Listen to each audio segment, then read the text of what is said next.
the reason I'm thinking that is because I wasn't able to get the C-clip wrench anyway, the pliers for the C-clip, and I'd rather not do it with 2 screwdrivers and have it fly across the room and lose the piece and all that stuff. I'm going to end up ordering that online because they're hard to find at a regular, maybe an automotive store, but there's not a lot of those around here where I live, so I don't feel like driving anymore today. So here's what we're going to do. We're going to make a decision on that, but here it is, got it apart. The biggest question about this fan is the switch. Now these GEs, most GEs I've seen that don't have the big bar across the top, some of the earliest have that, from the ones from the 50s, but all of them have the switch on the side, right? I've never seen another one with the switch on top. And it just looks kind of dinky. It doesn't look like, you know, the size. It's a turn switch. Its physical condition is not quite as good as the motor, but it's wrapped in the plastic bag that they put their stuff in. The only thing that makes me question it is the electrical tape. But again, I think the cord is original. You can see it comes down here to the grommet. I don't know. It's a good, that's a great question for me. I don't know. I like how the cord is run behind the welded in grate. It's got the rubber, all the rubber mounts on the, they feel a little dry rotted, but this is a 50-year-old fan. But it's got the lock washers. Let's see if you can see it. It's got the washer and the lock washer and the other washer and all the rubber dealies. It looks pretty complete, you know. I mean, it's a cool fan. I don't know what to do yet. I'm gonna have to decide if I'm gonna try to oil it from the front just to get it moving again, or if I'm gonna start pulling it apart now. Decisions, decisions, decisions. All right, we know that you should always take the motor apart. There's a lot of gunk in there, but I don't have the tools to take the rotor out anyhow. So I'm gonna try to oil from the front. I've seen people do it. This is the housing right here in the front underneath there for the shaft. So it's probably likely that if I can get some zoom spout in there, it'll work its way down. So that today I'm not going to be pulling that motor apart. Like I said, I don't have all the tools anyway. So that's the plan. We're going to see what kind of a result we get. And we will definitely go back and do all the right stuff with it going forward. But for today here, we're going to try and oil from the front. Stay tuned. All right, I'm not sure if you're going to be able to really see this. I'd like for you to be able to. I'll do it right like that. Okay, it's not going to matter really where I put the oil in, as long as I can get it in there. See where I'm pointing with the zoom spout? Right in there is where we want it to go. Right there. If we can. And so we'll see if this is going to make a difference. Okay, here we go. See if it accepts the oil. That's really what we're waiting to figure out. Will it accept the oil?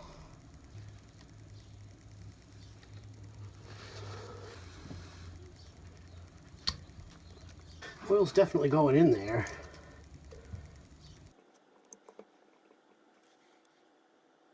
Seems to be accepting the oil.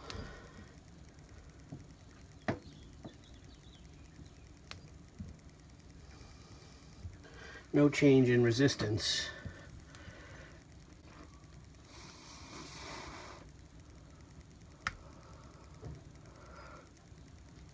Oil's going in.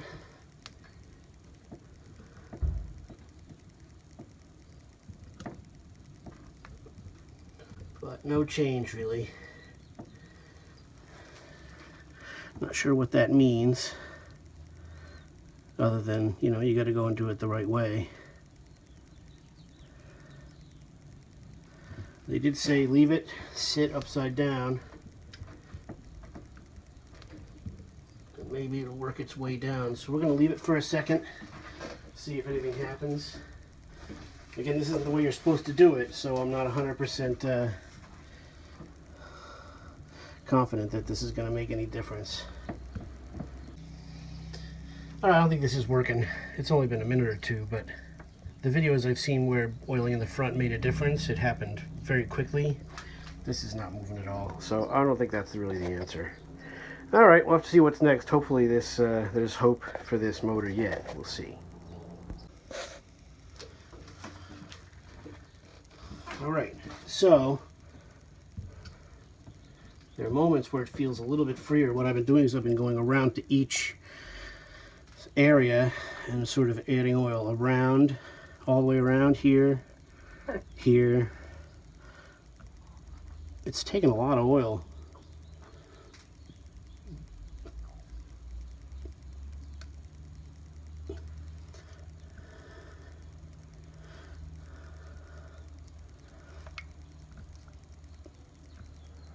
So we'll see, maybe it's all dripping out the back. We'll double check that in a second.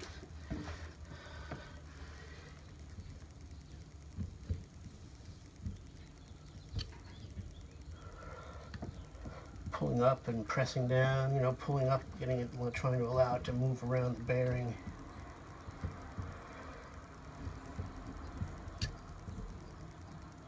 Still very stiff. All right, we'll see what happens. All right, so I put the blades back on, and it spins a little better with the weight of the blades. So that's an improvement if you've seen the other video on this. That's a little better. So I'm going to lay this back down on its back so that the oil can continue moving via gravity, and we'll come back to it in a couple hours and see what happens. It's been a few minutes. You know, it's a little better. All right, let it sit for an hour or so. All right, it's been another half hour or so. Let's give her a spin. Oh yeah.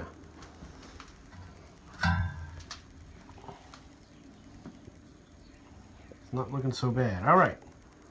All right, so it's been laying down on its back for a little while, and it seems to have oiled up pretty good the incorrect front bearing way. So now we're going to try and run it. Stay tuned.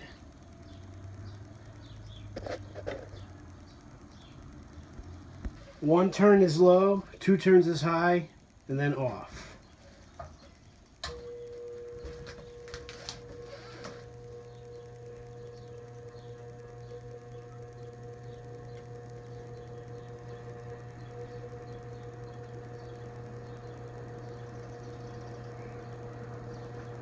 All right.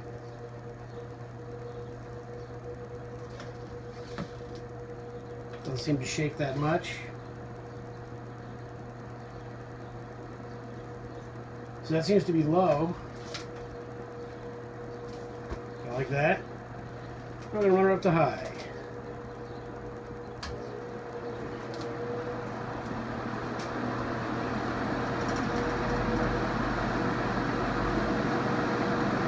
You know, shakes a little tiny bit. It's moving the camera stand for sure. So that's high, and here comes your spin down.